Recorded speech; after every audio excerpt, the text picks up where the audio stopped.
You ask Tiger to calculate. This deals with linear inequalities with one unknown. The final result is x smaller than 4. Let's solve it step by step. Group all constants on the right side of the inequality. Add 2 to both sides.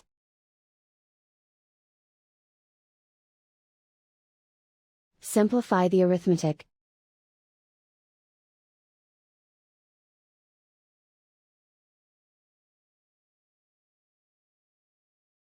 Isolate the x. Divide both sides by 15.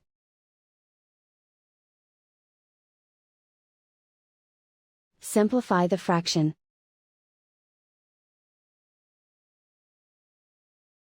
Find the greatest common factor of the numerator and denominator.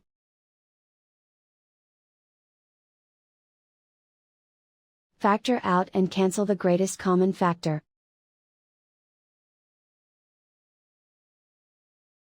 Plot the solution on a coordinate grid. And so the final result is x smaller than 4.